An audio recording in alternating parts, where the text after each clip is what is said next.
Hey guys, it's Aaron Lasher from First Choice Fishing, here with another video today.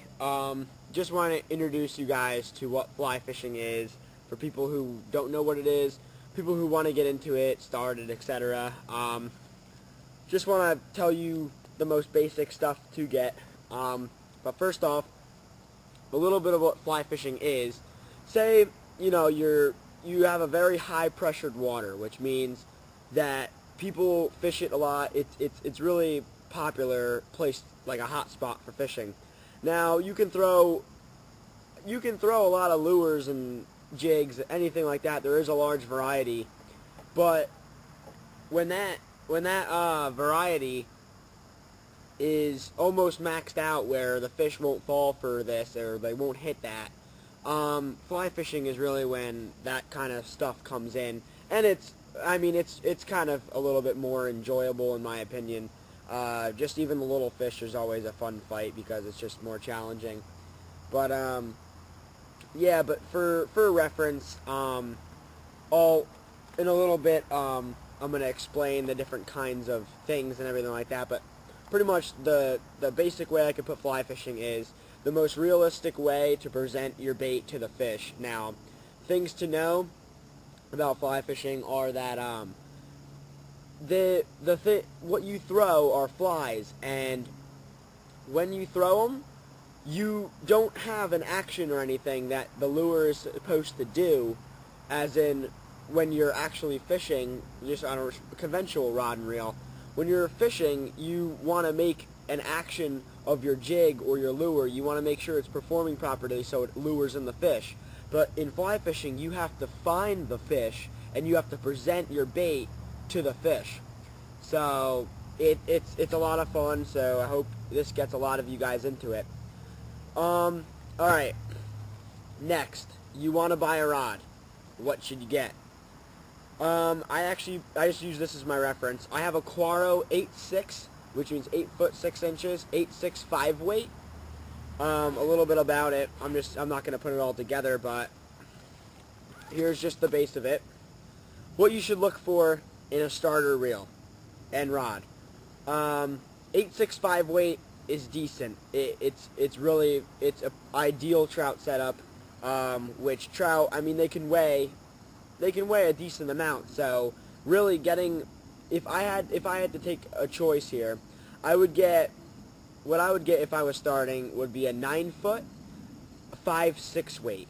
A 9 foot is good for anything really.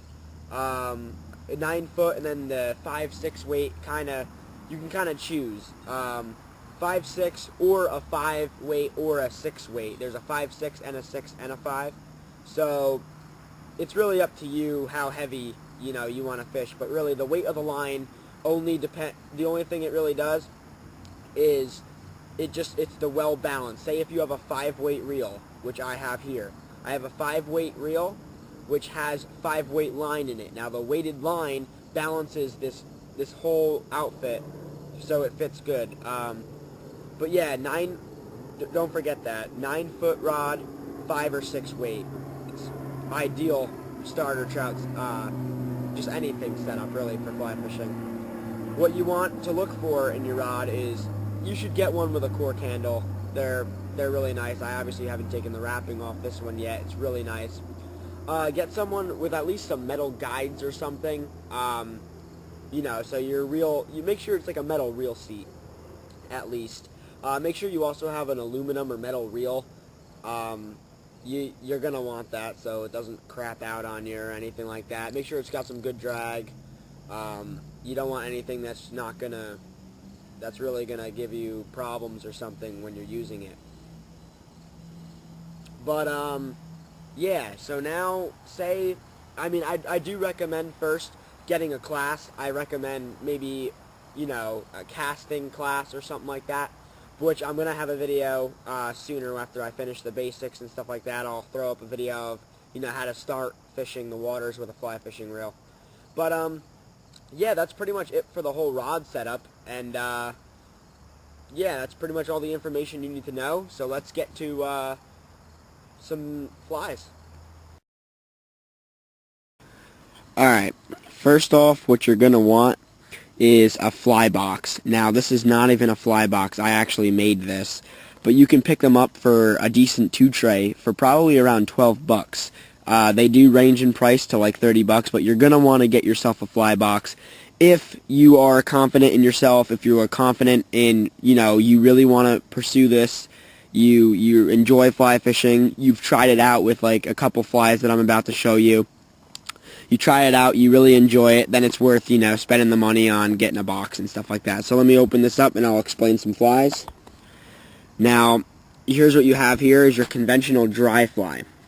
What they are is mainly in hatches what this would be made for. But dry flies stand on the top of the water, and what you do is you just use a slow retrieve or go with the current or wherever kind of stream, lake, whatever you're fishing. Just move with the body of water. It's a dry fly. It's pretty much like a top water. But yeah, that's pretty much it for a dry fly. It's literally a top water, but you just let it sit. Over here, we have our nymphs. Now, what the nymphs are is it's a wet fly. Now, wet flies are the ones that sink. Dry flies stay on top, wet flies sink. Now, a nymph is like an insect. A nymph is an insect that's a wet fly. So this would be, stone flies, stuff like that. So that's a nymph. It goes under the water. It looks like a drowning insect. So those are very effective. And then we have our poppers. These, I'm not showing you every single type, but these are the basic types of flies. This is a popper fly. These are literally a popper that you would use for fishing, except we have it here. This is the mini downscaled, kind of good for everything. As you can see, mine's a little beat up from catching fish off of it and stuff, but that's your standard small popper in fly fishing. Then you have your beaded wet flies. Now this is what I showed you here was a nymph. This is a wet fly, and this one's really beaded up with some flash here.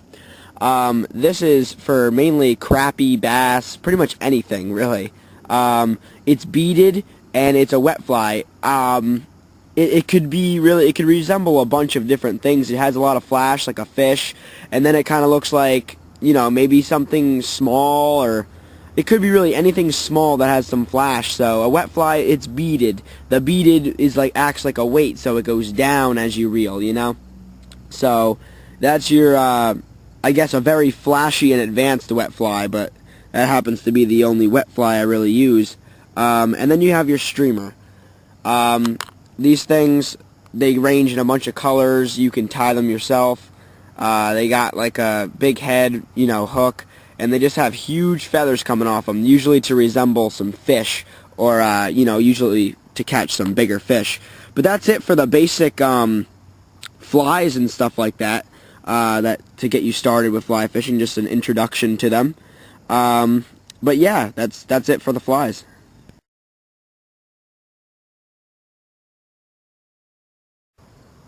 Alright, say you're really into fly fishing, you're really liking it, you've tried it out, you've maybe taken a class or two, or you learned from my video on how to false cast and roll cast.